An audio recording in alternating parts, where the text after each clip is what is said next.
We're live. Okay. Senate Education Committee on the afternoon of April 29th. We are going to spend a good portion of the afternoon on H 955, information bill. Then we'll switch back to chronic absenteeism bill and the miscellaneous bill, and then back to 955. Started today with Council James on in view of how CSIS actually work. They do relate to what the superintendent does as well. I'm sure having getting at that, but anyway. And then we have some witnesses lined up to talk about how CSIS actually work on the ground. Those few people who are directly involved with our actual operational systems. So we're going to start right now with legislative council on how CSIS work. Thank you, Beth St. James, Office of Legislative Counsel. And I don't know that I'm going to get into how CSIS work explicitly, because I truly think that the best witnesses to talk to you about that are the folks in the field. But what I have done for you today is I made a little chart. It's on your website, and I see that you have copies. And if you'd like me to share my screen, I'm happy to. Of just comparing school district supervisory unions and CSAs as they are contemplated in H 955 as passed by the House in some key areas that there seemed to be either confusion or curiosity about. So share my screen.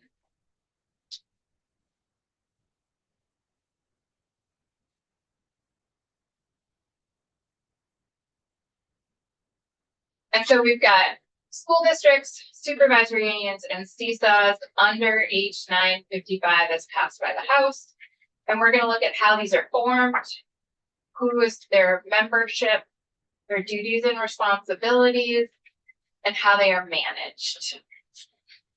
So school districts are formed, they can be formed in many different ways. But looking at our current education landscape, union school districts are formed on a voluntary basis after a study and a vote by the electorate, and the process for that is contained in 16 VSA Chapter 11. Town school districts, I didn't put this down, but town school districts are just the towns that they are. And incorporated school districts are chartered by the General Assembly. Supervisory unions, including supervisory districts, are created by the State Board of Education. And CSAs under H 955 are created by an act of the General Assembly. And that in H 955 is Section 2, Section 603. Membership. The school districts are composed of member municipalities, either one town or city or several towns or cities. It does technically get more complicated than that when we're looking at union high school districts and union elementary districts. Technically, those types of districts could be composed of member school districts, such as towns, like town school districts. But for the purposes of this discussion, school districts are composed of municipalities.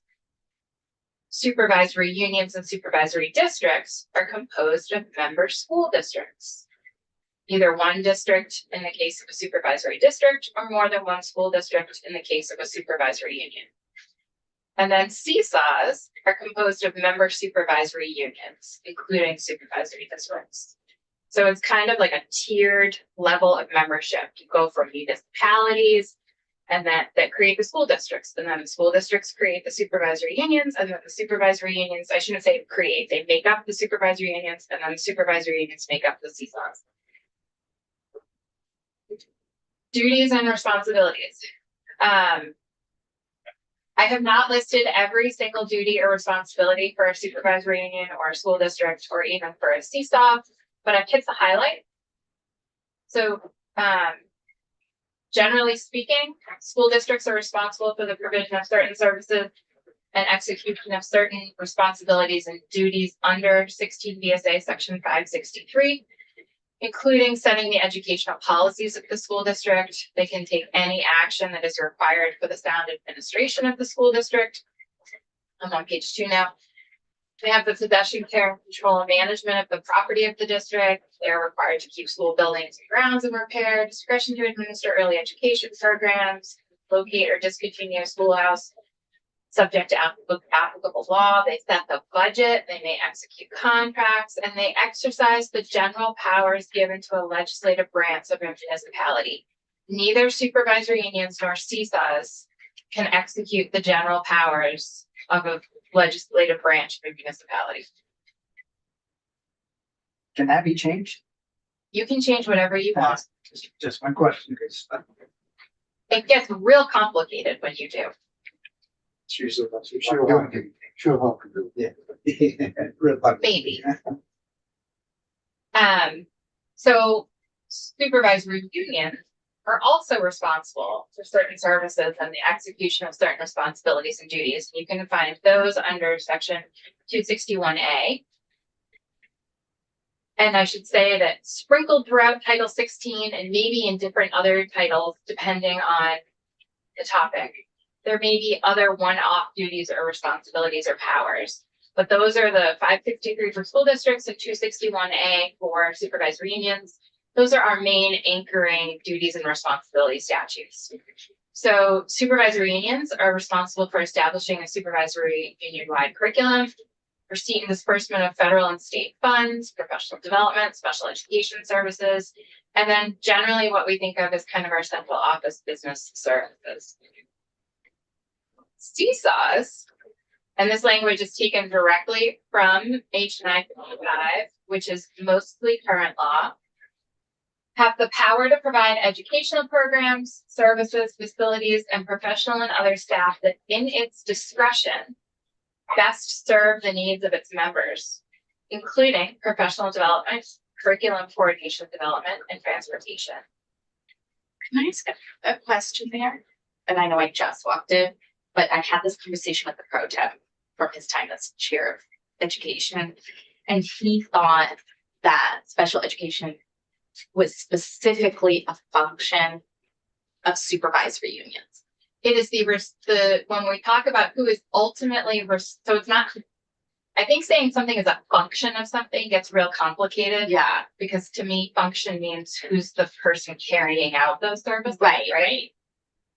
So federal law requires someone on the state level to be responsible for the provision of special education services, the local education agency, and in Vermont, our local education agencies are supervisory unions. Okay. So yes, supervisory unions have the ultimate responsibility for providing making sure that special education services are provided. Okay. It's one way they do it, potentially. Yep, I think if we just get through this little thing, I have a little bullet point that I think sums up everyone's confusion. So CSAs have the discretion to provide pretty much any service that their members think they need. And they are required under 955 to offer special education services, business administration services, and union school district creation, consultation, and facilitation. And this bullet point on page 2, I think, is the most helpful point based on our previous conversations. So school districts and supervisory unions retain the ultimate responsibilities for all the duties and powers assigned to them under law. But they may purchase services from CSAs to help them meet those obligations. If I can ask a question here, I think this bullet point gets to something that I'm trying to reconcile here, because I'm looking at some of the overlap, like professional development, for example, is mentioned in both columns. And at the heart of it all, the purpose of the CSA is to allow the SUs or the SDs to share the costs of services that the CSA could be responsible for administering. It's not that the CSA is responsible for administering anything. But like managing the contract. Yes. Okay. But ultimately, if there was some complaint or specific legal challenges aside, if there was a service that a supervisory union was required under law to provide, and they're not providing that service, or there's an issue in the way they are providing that service, it is ultimately the supervisory union's responsibility to remedy whatever that issue is, even if they have chosen to avail themselves of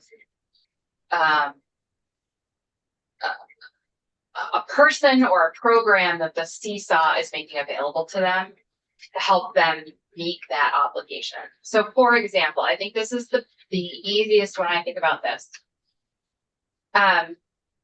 Let's think about an art teacher, especially for elementary school. If you are a tiny school district and you only need a 0.32 art teacher or a 0.3 art teacher, you may have trouble finding someone who will accept a 0.3 contract. But the seesaw, right? And so then you say, okay, well, this teacher is going to have a 0.3 contract here and a 0.3 contract there and a 0.3 contract there, or a 0.4 contract there to get to a 1 FTE. Someone has got to be, it's either 3 different contracts or 1 contract that a school district is managing, and then everyone else is trying to pay their fair share of whatever. The seesaw could hold that entire contract for that. They could be a full-time employee of the seesaw. And then the seesaw charges a fee for service for however much time that teacher spends in all of the elementary schools that they travel to. The seesaw would be the employer. The seesaw would be the one, would be the employer. And this might be getting too far ahead, but how does a CISA come to determine what services need to be provided, like the art teacher? They have the power to provide the programs, services, facilities, and professional and other staff that in its discretion best serve the needs of its members. And so it would be the board, right? The board is made up of the CISA, which is made up of folks appointed by the member supervisory unions for determining what services this membership group is most in need of. Okay, thank you. Senator Williams, you were next. Oh, we had one, so we got one, potentially one entity that gets shared service. I mean, that's an example. Right, Yep. that's good. So if the CISA hires, correct? This is your scenario. No, that's what you told me. This, if they work. No, for that the was CISA that was an example. example. So if they do work for the CISA, Mhm.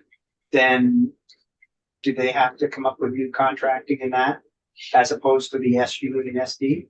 If there would be a contact required, regardless of who the employee is, there would need to be a contract for that person.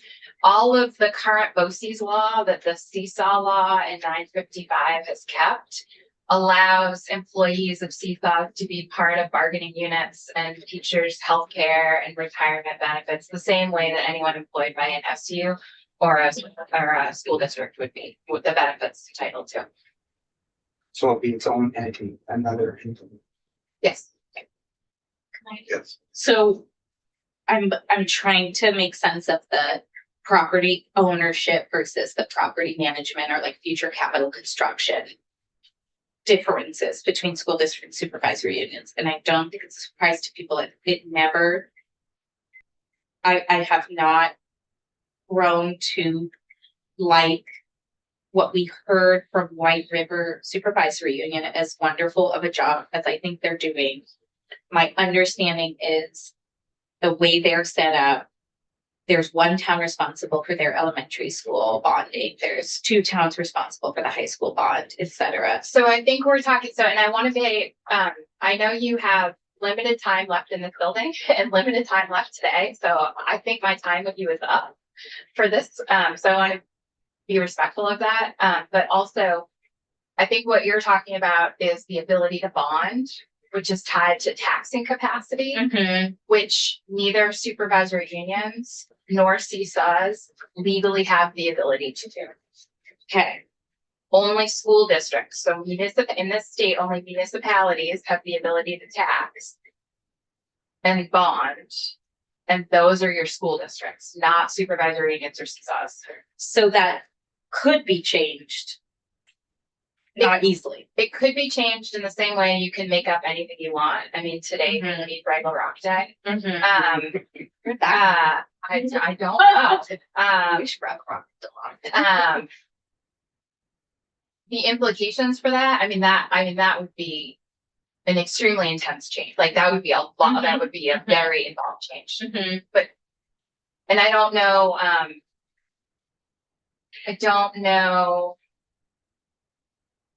I am not your municipal attorney. So I would want to consult with Tucker ultimately on even if you could do that, whether there's any constitutional constraint. Because that's a whole different, it's different issues that not just many. Well, it's, to me, what tool gets you to regional high schools? Bigger school districts.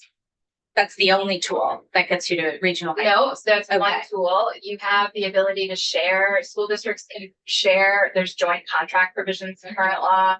There's a whole provision already in current law for shared schools between school districts. Yeah, So there are tools out there. but it requires everyone taking their own vote in their district on the same bond. No, the bond would only be for one municipality. So, and I mean, again, I'm trying to be respectful of the time and the slot on the agenda. There are provisions in current law for joint contract school districts. And perhaps that is something if the committee is interested in, we could talk about when it makes sense. And I don't know off the top of my head how that works. But there is a law for joint contract schools. Okay, so we have, Was she coming back later today? Oh, she's not leaving. Or we just. you can ask a question. So I'm curious, so we created BOCES a couple of years ago. Do the BOCES outline responsibilities and such that you've outlined here for CSAWs? Are the BOCES the same or are there significant differences? So the only difference is that current law, if we're looking on page 2 or page 1 in that last column, bottom right-hand corner, has the power to provide educational programs, services, facilities, and professional and other staff that in its discretion best serve the needs of its members, period. That's current law. H955 adds, including professional development, et cetera, and then the required services. Okay, that's the last question. Thanks, Jay. Who does CSAW directors report to? The board of CSA. And who do they report to? They don't report, they are their own entity and they are made up of their members. Are they overseen by anybody? Not in in the same way that school districts are not overseen by anyone other than their electorate, and the supervisory unions don't report to anyone other than, their member school districts, and it's a similar concept. Right, we have education quality standards, et cetera, that keep school districts kind of pointed in the, towards true north. Seesaw, independent movers. They are Straight. they are made up of supervisory unions that are made up of school districts, and the CSA's sole existence is to serve those supervisory unions. So theoretically, they should only be providing services that are meeting those standards. Thank you. Thanks. Yep. And so Sharon Susan. Good afternoon. I really feel like the groundwork has been laid and we are very appreciative. Great questions. Thank you for the opportunity to come back and again, talk about the Vermont Learning Collaborative. I will pass the baton to Jill Graham, who's our executive director, who is most informed.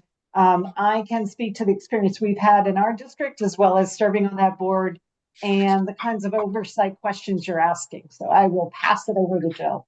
Okay, so Joe, just before you start, I should have set this up a little better. We just, we just got from Council St. James sort of a legal framework. And what we want to do with the rest of this time is really just hear how it actually translates to the ground. what you're actually doing, how you're actually utilizing it, what impact it's having. That's kind of what we're really interested in. Excellent. Good morning, good afternoon, excuse me. Good afternoon, everyone. Can you hear me okay? Mhm. Okay, great. I do believe I have permission to share now. So the slide deck is really divided into two halves. The first half really talks about educational service agencies, and the second half really talks about some nationwide models to also give you some examples of what that looks like. So I'm going to pause once we finish the more local portion and take questions, and then we can decide if we'd like to proceed to looking at the national models. Does that work for the committee? Sure. Okay, great.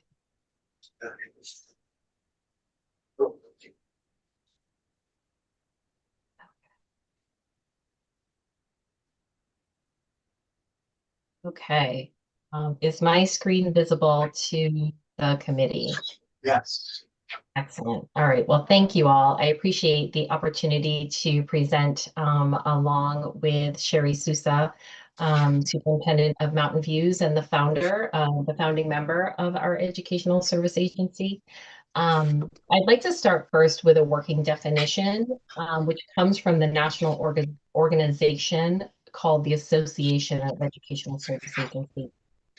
And a regional public education agency is authorized by state statute or administrative code, and again, exists primarily to provide instructional support, management, planning programs, and services to local education agencies.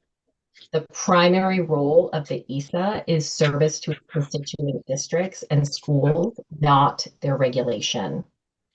And the BOCES, or now CISA, is the structure that has been adopted by Vermont. And that definition is really important because it underscores and clarifies some information that's circulating around the state regarding what ESAs can and cannot do. And I think it's important to note ESAs are not a regulatory agency for schools, districts, or supervisory unions. They are not another layer of bureaucracy. It is a service agency, and its primary governance and accountability to its members. And just briefly, I'd like to give you some context and history. ESAs, which is the term that I will use that covers BOCES or CISAs, ESAs have been in existence since really the early 1900s, and they were created in response to real persistent challenges facing local school districts that did not have the scale or the resources to provide specialized services, comply with increasing regulatory requirements, or implement statewide initiatives effectively. So over time, ESAs were developed regionally to support local school districts and provide that regional capacity that districts could draw on as they need. So today, ESAs are recognized by federal law. They operate in a majority of states, and they provide models for cost-effective service delivery, educational support, professional development, and instructional programs. You can see all of the states here, except those that are in gray, have established statutes. This map is a couple of years old, so therefore it does not represent Vermont because we just passed that law in 2024. The role of educational service agencies, and this really speaks to the work that we have been doing, their core function is to offer services and support. This helps schools access specialized programs and technical assistance that individualized districts, especially those that are smaller or more rural, might not otherwise afford. Even ESAs that in other states serve very large urban districts with their services, because large scale does not mean that expertise or technical assistance is inherent within that district, or that efficiency through shared regional resources is not possible. ESAs can also facilitate two-way communication between state educational agencies and local schools, which can help to ensure smoother implementation of state initiatives and responsiveness to local needs. ESAs do not replace the organization of an SU or an SD. They supplement services, they do not supplant. And they address the identified needs of SUs and SDs by helping to build those collaborative relationships between them. As an educational partner, I always say to our board and to our constituent members that we should be the first call when one of our members has a need. Over the last year, some of the problems that we have addressed with our members have been helping to provide high quality professional development, utilizing internationally known experts and regional legal expertise, which builds educator and administrator capacity. Professional development is a great example of regional cost savings and efficiency, which has maximized SU and SD dollars. We also have been a responsive partner who can be a second or a third pair of objective eyes for members in regards to programmatic equity. We have provided quality reviews of existing programs as well as expert consultation to help rebuild existing specialized programs within SUs or SDs, as well as to improve upon their current models, which has helped to keep students locally within their school districts or supervisory unions. We've been able to recruit, hire, and provide high quality, hard to find positions, such as speech language pathologists and BCBA to districts in shared employment models so that that SU or SD has only needed to fund the portion of the FTE that was needed, which was a great example provided by Attorney St. James. It's important to note solutions are really unlimited, and it's really, again, based on our members' needs. We talk about governance, and I was happy to hear the last portion of your conversation. Leadership of an educational service agency is by local educational officials who are part of the board, and thereby it really promotes regional responsiveness. Our board is made up of superintendents, special education director designees, as well as an assistant superintendent designee. And board models may look different state to state for different ESAs. We conduct regular needs assessments with our school districts and supervisory unions. This ensures that our services are driven by real local priorities. We conduct annual audits as well as complete progress reports that helps to create transparency and accountability that does not add bureaucracy to schools. Those audits and progress reports are provided to not only the board, but to their school boards as well, promoting transparency. ESAs do not have the authority to impose sanctions or regulations. Our influence is collaborative and supportive, not administrative or disciplinary. It's not a new layer of authority, it's a shared service structure designed to help districts work together more efficiently. It's really about leveraging resources for identified service and staffing needs amongst members without disrupting their autonomy.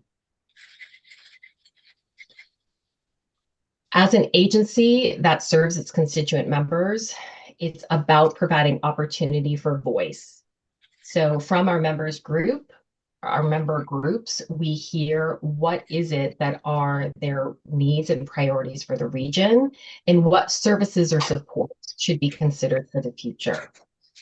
From there, it's about choice. From the developed portfolio that an educational service agency has, a district or a supervisory union determines which services are most valuable and useful for them to access.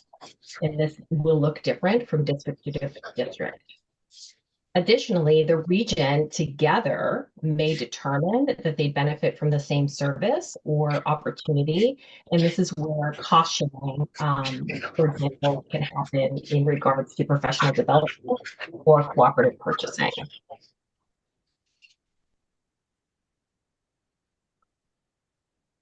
As far as the Southeast region is concerned, this is our mission, and it is written in the language of BOCES because that is what was in effect when we were just approved in January. So the mission of our educational service agency is to jointly conduct educational services and programs for member supervisory districts and unions in a cost-effective manner in order to increase educational opportunities for students ages 3 to 22 and to build the capacity of the staff serving them. So what this looks like, we launched in 2023 as a private nonprofit, and initial services began in 2024. Our approval as a public educational service agency just occurred in January of 2026. In spring of 2025, we conducted a cost analysis of our services versus those of non-BOCES or CISA providers used by our members. Across each of these service domains, our early data has demonstrated the capacity for cost savings. With staffing, we are able to share an FTE if needed amongst our members, so it can save up to 50% or more because that supervisory union or district is only purchasing the FTE that they need for their services. As a regional service provider, special education evaluation services has been a very valuable service for our members. We have demonstrated the ability to save anywhere from 20 to 50%, depending upon the evaluation provided, as well as being very timely and efficient to ensure compliance with special education regulations for our members. We provided in-district specialized consultation, strengthening supervisory union programs for high-risk students, as well as reducing out-of-district placements. And this has yielded savings of up to 62% compared to a non-ESA provider. Supervisory unions and districts have experienced an average savings of around 60% or more on professional development, compared to individually hosting these events or using a different provider. And local or virtual hosting has also helped to save them staff time and transportation costs. And we continue to partner regionally to explore the creation of localized programming in the least restrictive. We know that local high quality programming is important, and that once we are able to develop those services, students will have less transportation time and will experience less transportation fees for our members. I have two case studies that sort of dive into this a little bit more specifically. The first is around professional development, and the left-hand side shows what conference costs could be outside of an educational service agency for a one-day event. You can see the total cost is inclusive of a conference fee, which is probably very conservative, as well as travel, accommodation costs, and a staff to provide substitute services. Our members receive a discounted fee for their professional development. It's typically virtual or very local, so there is limited to no travel, and therefore a substitute service may or may not be needed. But you can see this offers significant cost savings. The second is around evaluation services, and this data again comes from our cost analysis. On the left-hand side are evaluation services offered by a private clinic, and under each of these areas, academic evaluations, we see a savings of around 40%. Autism evaluations range from 39 to over 50% savings. Psychoeducational evaluations range from 30 to over 35%, and SLP evaluations were able to save around 24%. Again, no waiting list, immediate response time, really allowing our members to maintain compliance with their special education regulations. And the last slide I have that speaks to our local work. This data represents one of our member districts for whom we did a cost analysis of their services during the 24-25 school year. The data specifically is from spring of 2025. On the left-hand side of the table are the services that that supervisory union accessed during that year. So these range from professional development to assessment services to a contracted SLP, as well as program consultation. You can see the cost for those services that they purchased in the member cost column. Had they accessed those services as a non-member, it would have been about 20% more than a member service. If they were accessing those services from a private clinic, it most likely would be even more expensive. So the furthest right-hand column speaks to their member savings under each category. And collectively, they realized savings of over $25,000. So we have a quick, we have a Yeah, I'm question. gonna pause there, yes. Okay. Question is, that shows their savings. What does it cost to be in the CISA? And is that added in, reflected in the member cost analysis when you do it, to be a member of the CISA or your per year price? Because obviously it's not free. So is that added into the grand totals when we come down to the end? So when we look at this member cost analysis, their membership fee, and let me speak to that. So we are a new agency. We have just been approved in January. We've only been really in existence from 2024. This agency was founded because the region pooled some of their ESSER funds to do the work to launch this agency, which included a needs assessment for the region, as well as nationwide search for an executive director. So this group was really ahead of the game. However, the funding for educational service agencies, the models differ around the nation. We are a fee for service. However, we are just building our service portfolio. Our membership fees currently cover administrative costs. So for this member cost analysis, their membership fee, considering that in the equation, they still experienced a net savings of over $9,000. And I'd like to speak to, so we pay, our membership is based on our total student enrollment. So depending upon in our member, in the Vermont Learning Collaborative, that's how we are determine what our investment it is. For Mountain Views, we've used our IDEA grant, so it's not increasing our budget, but we're using those resources because of the parts of things that are not listed is the professional consultation.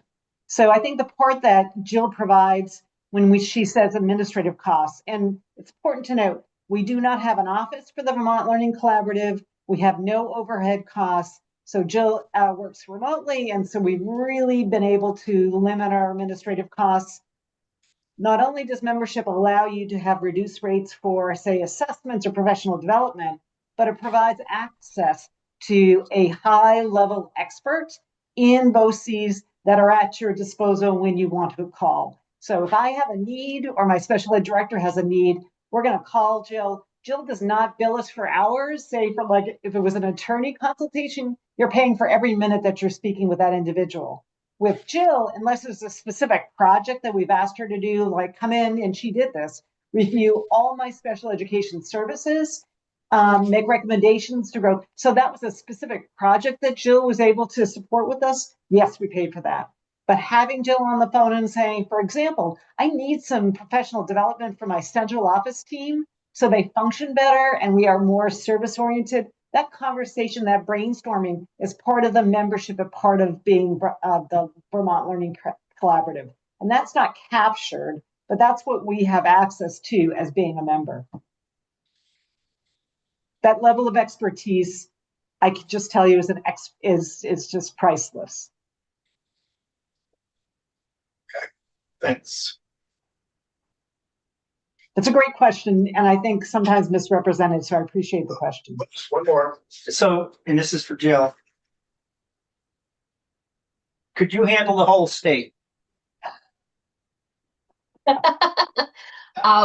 83,000 students. I beg your pardon? There's 83,000 students. So is there the ability, do you think, for one or two, or do we need 5 or 6? What are we talking about for CSIS? 7 CSIS. Do you think we really need 7 CSIS for Vermont? I think that the challenge is geography, right? So let's look at a rural state like Wyoming or Colorado.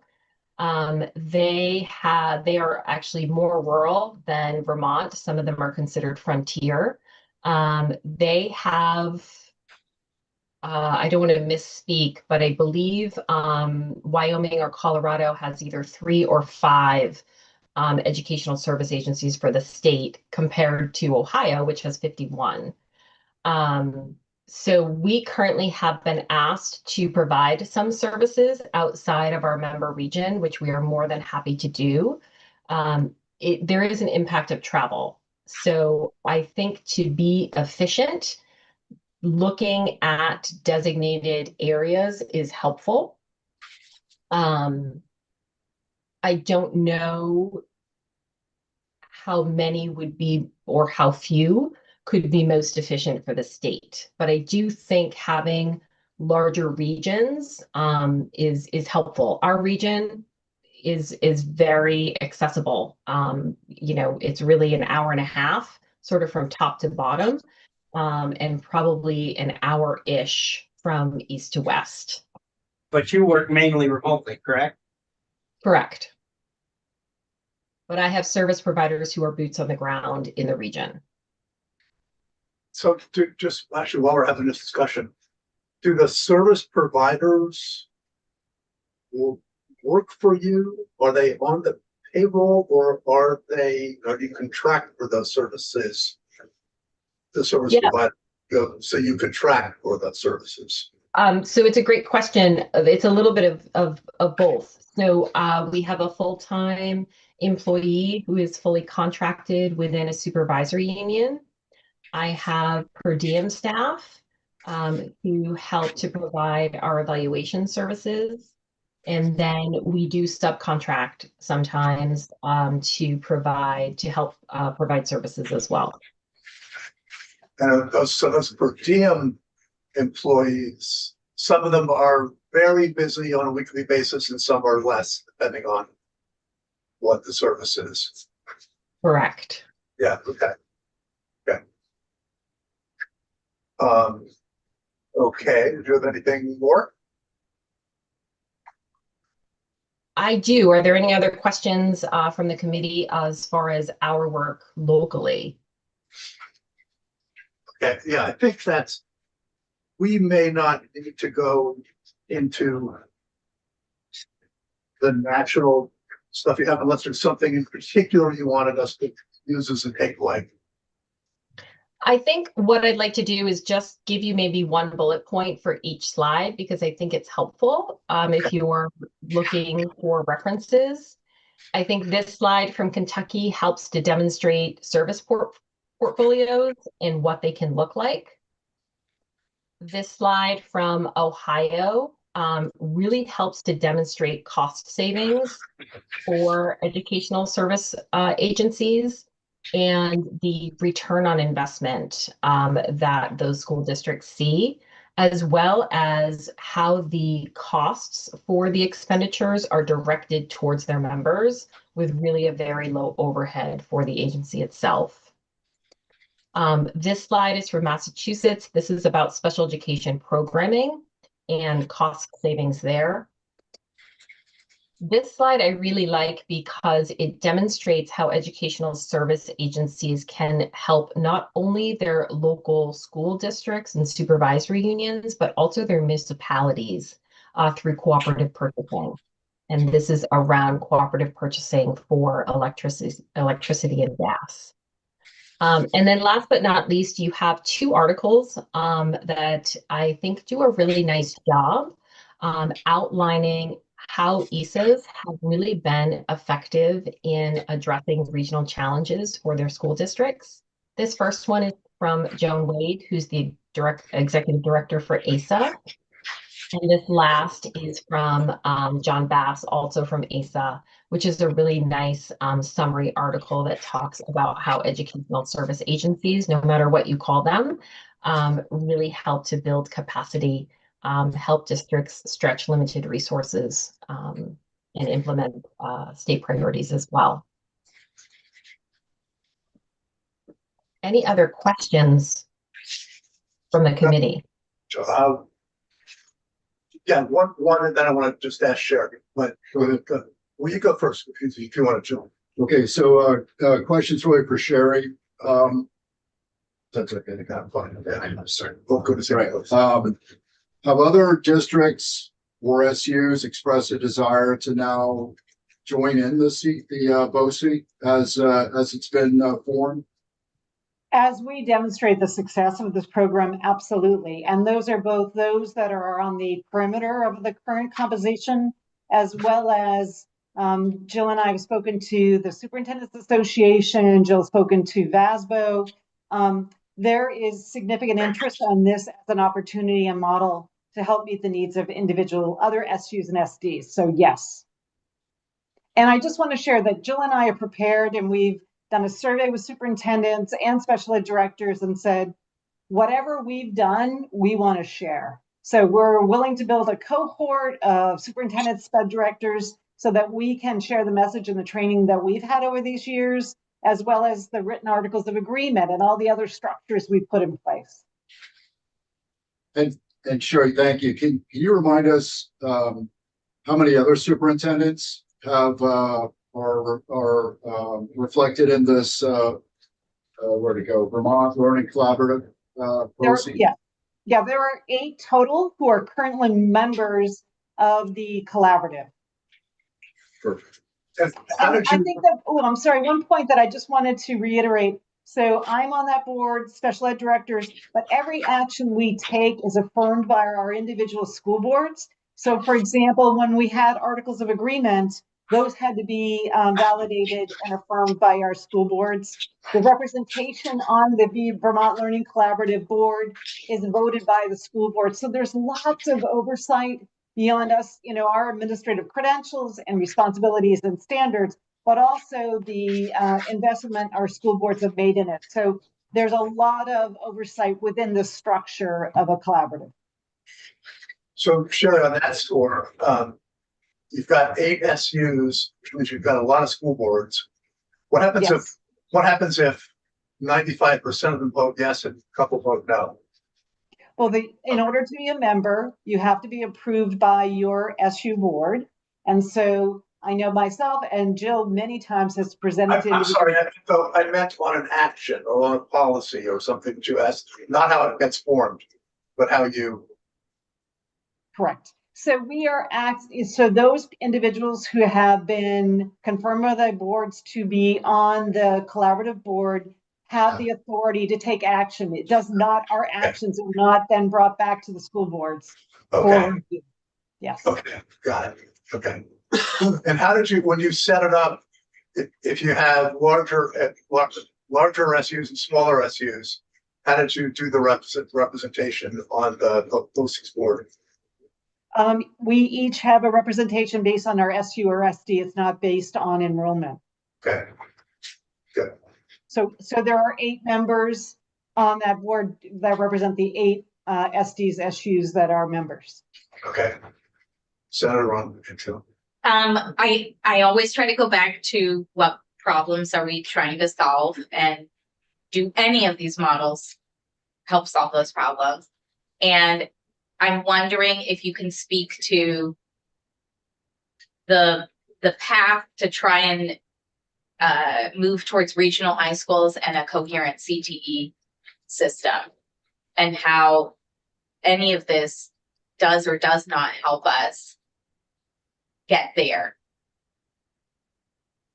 So I think what problem we're trying to address, and the reason why the superintendents of the Southeast came together for this purpose and really pooled a lot of resources, our ESSER dollars, to make sure this happened, is one, quality of the educational experience for students who receive special needs. having someone as experienced as Jill is, who are walking through each of our buildings, assessing our programs, and giving us direction and guidance on how to move forward, really important, and allowing us to develop programs that are within our buildings. Our students who stay in our communities have the highest likelihood of moving and continuing and graduating, and also coming to the point where they no longer need special services. To me, that's, and again, I'm a special ed teacher, high priority. It's what we've done in our district, and Jill has helped us elevate that work. Absolutely. She's all, because she's working with every superintendent in the 8 groups or 8 representations, she is able to identify where there's assets in one place that can be benefit another. So we really are having conversations. I mean, we don't have a lot of time to have meetings. Jill is meeting with us each individually. For example, we have a really strong AI program. We've worked really hard to develop AI. Jill, our technology director, spoke with Jill. We are now bringing the work we've done and the resources we've located to all the other 8 SUs, SDs. That's hugely impactful. And I know you all are talking about AI all the time, but an individual superintendent trying to do that work is really challenging. Jill was able to highlight that and is now spreading that knowledge across our region. So I think elevating the work, ensuring that every student has a similar experience and access to resources is something that a CESA can offer in a very efficient manner. How it will then translate to regional high schools, I'm not sure. What I know, what it translates, and my experience has been, it makes sure that it helps to ensure that our students are having equitable resources and access to programming. I hope that Are the CTEs at the table in any of these discussions? That's a big fear of mine, that they will once again be an afterthought in our education delivery system. So for our region, we have a tech center located in Springfield, and we have a tech center located in Hartford. While Hartford is not part of our CESA yet, they're highly involved in conversations with Jill. The Springfield is part of our CESA, and their superintendent is involved, and so they are part of those conversations. So in our region, we don't have an individually established or separate CTE. Okay. However, they can, I mean, in terms of your structure, what's so lovely about the way this is set up, it really is up to that region on how they structure. That's why we have articles of agreement. It's your opportunity to define your structure and who is involved and how. I'll just posit while we're on a subject that just the fact that you are together on a regular basis and thinking regionally is going to lead to some of those things, or likely to lead to some of those things. So, thank you. Absolutely. Yeah, we want to get to. Did you have anything you wanted to add? Sure. No, Okay. Then if there's any other questions for me, let me know. no, but if you stay on the screen, that would be great. There might be a question. Do you have a question? For me. Yeah, so we're talking about one CESA. If we need 7, are we gonna expect that there's gonna be 7 of them stand up? What are the rules? Well, some of that's in the bill. How it Okay. happens. And the House did the last one. So, okay. So for the record, I'm Cheryl Charles. I'm from Westminster. I'm here today in my role as chair of the Wyndham Northeast Supervisory Union Board and chair of the Westminster School District Board. That's primarily why I'm here. And because we're a member of this first CESA that was established, and Jill Graham is the executive director that we work with on a regular basis. So I'm going to go off from a little bit of the testimony that I shared with you about CESAs in January, not to review it all, but it's in your record. I will talk a little bit about how supervisory districts, supervisory unions, and CESAs work together. And then I'll give you specific examples of the cost savings and services that we're already seeing. You already know that our Southeast BOCES, now CESA, grew out of work of the Vermont Learning Collaborative, which is a 501c3, or was. You've heard from our executive director, you've heard from Sherry Sousa, they were both instrumental in creating this first CESA. The members, we haven't heard that list yet. It's in my testimony. I don't need to read it to you, but as you've heard, it's 7 supervisory unions and 1 school district, which is Springfield, serving about 9,000 students from south to north there.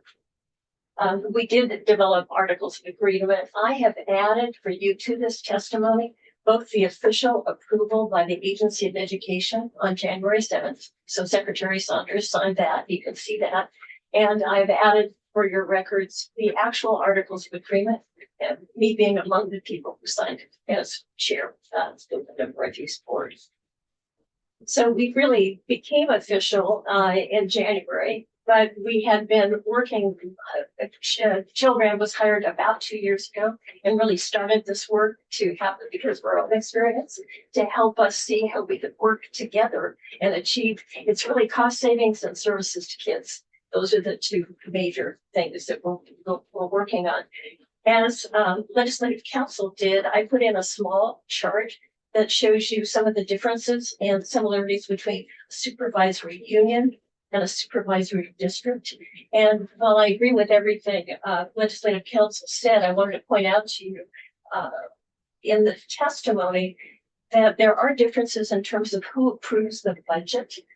In both a supervisory union or a supervisory district. The supervisory union where I am, it's our towns that approve the local school district budget versus a merged district of multiple towns where it's that larger set of people that come together in like an annual meeting. You know, I'm still in a place where we get to vote at town meeting, you know, active town meeting, and local townspeople are very much engaged. So there are some of those differences, some differences in hiring either. I want to make it clear though, by looking at the supervisory union and the supervisory district, those are governance models. A CISA is not. It's a service agency. That's its function. So in a CISA, supervisory unions and districts all work together. If we're demonstrating that. So it's not another administrative tier. It does not set policy. It's a lean service provider model. And as you know, we have 1 executive director, 1 full-time staff person there, and services. So beyond the fee, which I'll speak to, Senator Williams, you asked about this when I was here in January, and I'll give you the fee amount this time. But we pay the fee and we don't see that continuing over time. We see as this gets more robust, we're going to be able to pay for the executive director's salary out of the fees for services. But right now we're paying a membership fee. And then separately, each of us just pays for the services that we need. That's it. What's the membership fee? For us, it's $19,200 annually. I'll speak to that.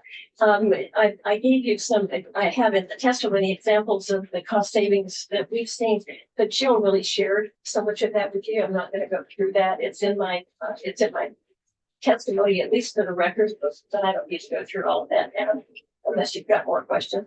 But she gave you the range of savings that we're seeing. So now I'm going to speak specifically to what Wyndham Northeast is seeing. You know, because that's where I live. You know, I think I've told you all before, but I was my 11th year as a school board member. So I've been, you know, watching these changes, and we're thrilled with the opportunity to see what CISA can do for us. So currently the greatest potential for our significant cost savings at scale, as well as improved services for students, is in the area of special education. That's where we're seeing the cost just escalate so dramatically. Sending students out of district to get the services they need and are required by law is more expensive than serving them within our supervisory union. But a lot of kids need very special expertise. So it's a dramatic savings for us to have the CISA identify the people who can help us and then have us just pay for the 10 hours a week that we need for students. Yes. We've seen mass exodus of special ed teachers from the school system. The contract with the CISA? We're not seeing any massive. No. No. Okay. Because you have special ed teachers in there. We do. So where are they getting? If you contract for special education teachers within the whole CISA, Is there an overabundance? Right. You have, They're hard to find. Yep. Yeah, they're hard to find. And actually, I have a quote from Superintendent Andy Hawes in here that speaks to a little bit how the CISA is helping us with that. So the CISA hires the specialists we need, and then we share the cost on a prorated basis. And we're seeing immediate cost savings in the areas of professional development for both teachers and paraprofessionals. But there's some other cost savings that have appeared recently. So this is the statement I'd like to read from Andy Hawes. For the WNSU, I think our biggest savings to date have been found with quality professional development offered at a discounted rate. The collaborative has been able to line up targeted PD, professional development for the region. After surveying members, that's part of how we can get some efficiency, looking at all, this is the 8 members, districts and SUs. And then lining up a series of workshops. To date, these have been virtual, which further reduces the cost. Recently, we were able to have the majority of our administrators attend the professional development session on employment and discipline of employees specific to Vermont and its teachers at a fraction of what our law firm, which we often obtain the services of, just much less costly in that case. And then to one of Senator Williams' questions, additionally, Jill is able to post positions for us on a national level, and that gains us greater exposure for free. We're not paying for that posting. This is a recent story from Andy, when I was looking at possible consultants for strategic planning, Jill was able to research and vet numerous consultants and bring them to me, Andy. We met and discussed each of them, that Andy and their pros and cons. That is a part of the service that we don't pay for separately. That's what Sherry Sousa was describing a minute ago. We call her up and she answers. So each of the strategic planning consultants that Andy and Jill essentially interviewed, the cost was a fraction of what we were getting from the Superintendent's Association. So you said she picks up the phone and I heard she does start charging for, when does she charging for additional services? Something like writing a grant proposal. I have Jill answer that. I know for advice, we don't pay for it.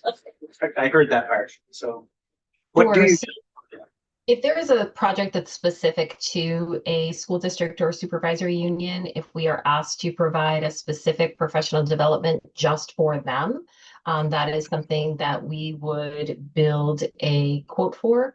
If we are asked to provide a specific program consultation for a supervisory union, we would provide a quote for that, or evaluation services.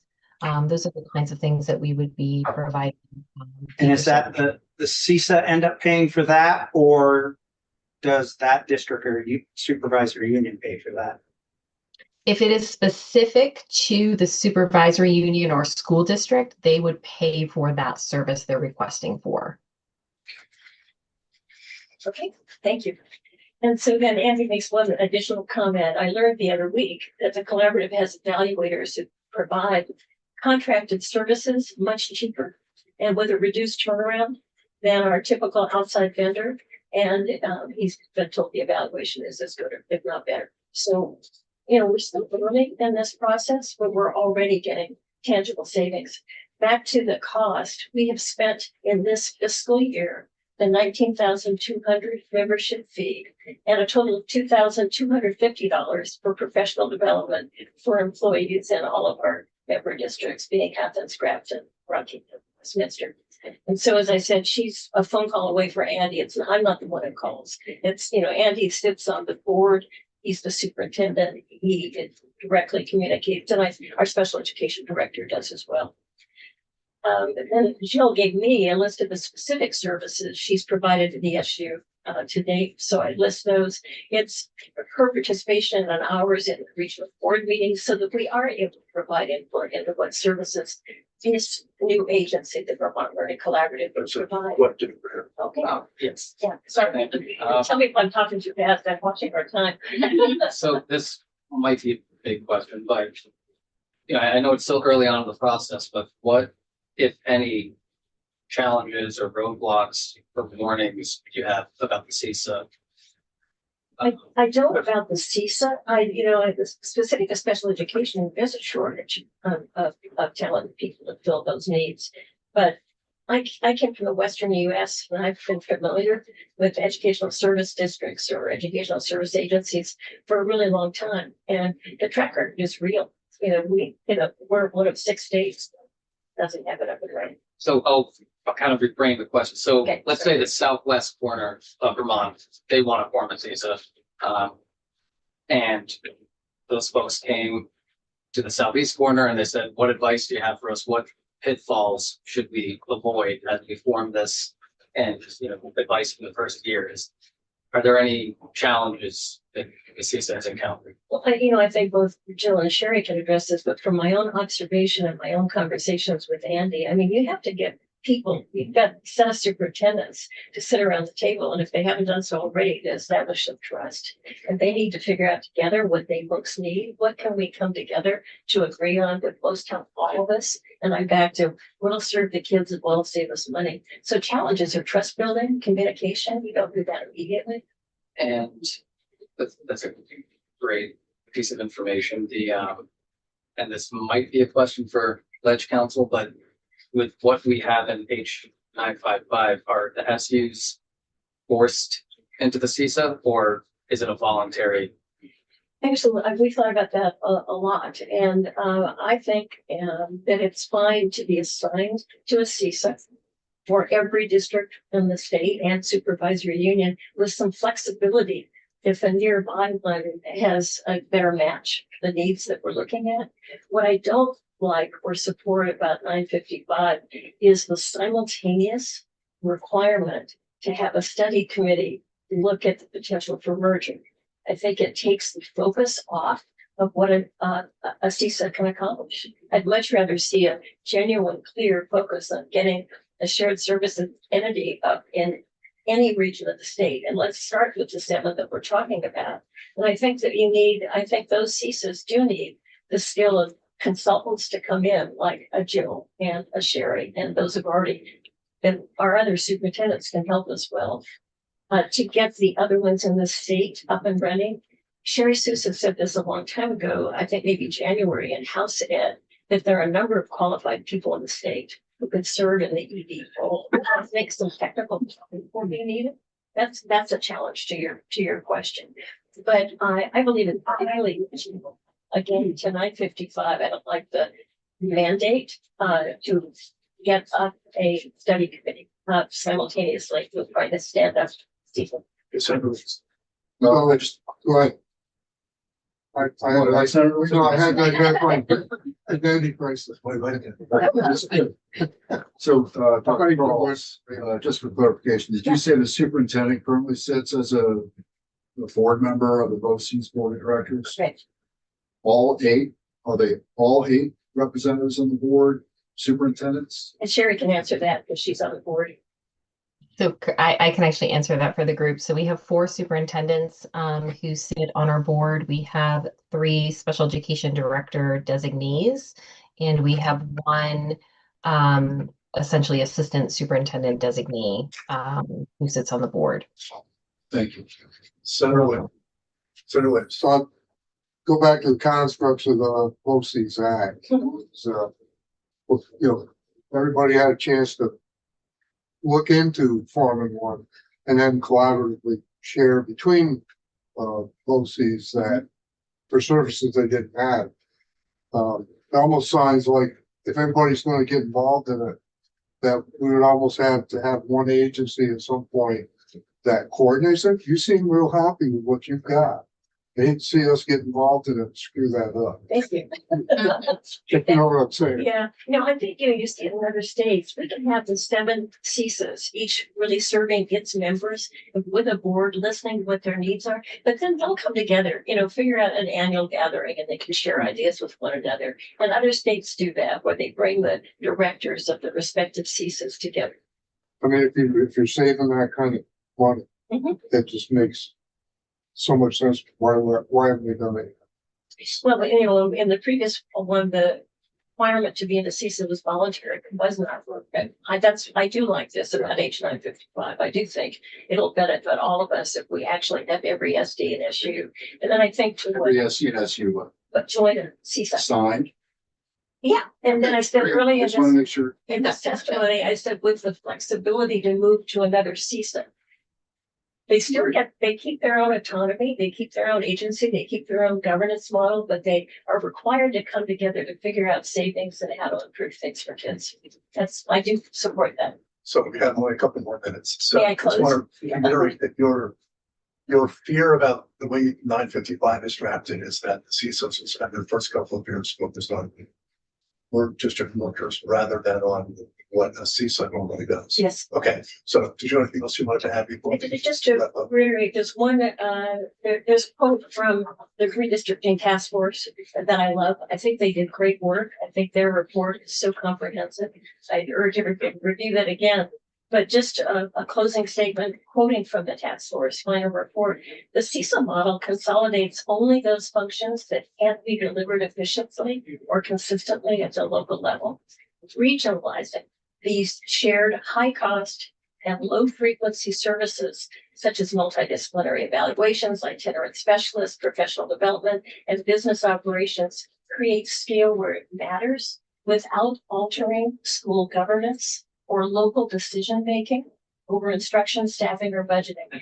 Local districts continue to operate schools, set priorities, and retain all responsibilities for student learning and community engagement.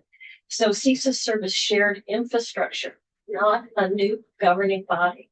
They provide regional capacity that districts draw on at cost with transparent pricing, annual audits, you heard that, and surplus refunds. In practice, the CISA's function as a wholesale provider of specialized and technical services, allowing districts to redirect time and resources towards students rather than duplicating complex operations in parallel, reducing the need for spending. So I so appreciate your time. Thank you. Thoughtfulness. Absolutely. We actually have 3 questions. Okay. So None of you have to convince us. You're preaching to the choir. 3 of the members on the committee now were here when we created BOCES to begin with. So we understand the concept. We understand the business and logistics efficiencies. Okay? This question is to Sherry. So given the limited geographic footprint of the current BLC BOCES, are you seeing the possible benefit for a single superintendent overseeing the same BOCES territory? So that is a great question. I'm so glad you asked it because what it brings to mind is previously, and again, I've been here a very long time. So Vermont did have a structure of collaboratives. When I arrived 30 years ago, I want to say 30 years ago, we were a member of the Hartford Collaborative. The problem that I saw in the collaborative is that one superintendent, one school district supervised all the resources and were responsible for the managing of that collaborative. What I like about this model is that we all have the same responsibility, same access, same accountability. And so services are very equitably, and I'm not saying Hartford overused their resources, but they were owning all the work. And I just bought in and bought what I wanted in terms of services. And I think that is why many collaboratives didn't last in Vermont. I talked to Ken Cranberg and Ken's like, we used to have these everywhere. Absolutely. The problem was it lived with one superintendent, one district or SU, and they were responsible for doing all the management and oversight. What I like about this model is Jill is our director. She is the director for all 8 of us. We all have equal investment in that board. We all have equal investment in the success. We all review every month the accountability and the budget and how resources are allocated. So we all have skin in the game. And so we all have to ensure the success of this program. Whereas collaboratives, as you just described, really made all the responsibility on one superintendent and a CSU, and the rest of us benefited from it. And I think for Hartford, and again, I don't like speaking for them, I think that became overwhelming. So I like this model of shared responsibility and input and assessment of our needs. And that really adds to the conversations that result in high quality programming and services. Thank you for that question. Senator Hershey. One question maybe for anybody. We've, or at least I've heard some concerns that a CISA is just another layer of bureaucracy and administration that creates more positions and costs more money. Is there any credence to that, or what are your thoughts on that sentiment? Do you see my hair standing on end? I think those are people who have not worked in those kinds of resources. Again, we have some of the lowest special education costs because we benefit from Hartford. That trainer program, we serviced students in our district. So I became a member of the Learning Collaborative because of the positive relationship I had with the Hartford Collaborative. I too came from Massachusetts, as Jill does. This is just how we did business. So if you know how successful this is, you don't see it as an extra governance structure, just as you just heard. It really is a resource and a service. So I hear that from people who've not had the positive experience I've had, both in Massachusetts and Vermont, and I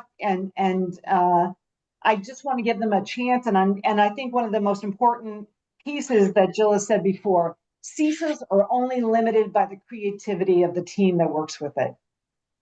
There are so many opportunities that we haven't even begun to realize. And as we work in this, we become more and more involved as a member. There are just so much more. It is not about governance. It's not about oversight. It's about building relationships and teams that meet students' needs. Thank you. Thank you. If I can just piggyback on Sherry's statement, slide 6 really speaks to this, but I just want to again reiterate, I think this is a misunderstanding in the state. They are not another layer of bureaucracy. CISAs exist, or educational service agencies exist, to amplify regional and local voice, to be able to provide the services that are needed within that region. And I think when it comes to administrative costs, I need to just re-emphasize we are a fledgling agency. This is an unfunded opportunity that really our agency was able to stand up based on the forward thinking of the 8 superintendents within the region and the funds that they had available at the time with ESSER availability. So I appreciate you asking that question, and I appreciate you allowing us to respond. Okay, thanks, everybody.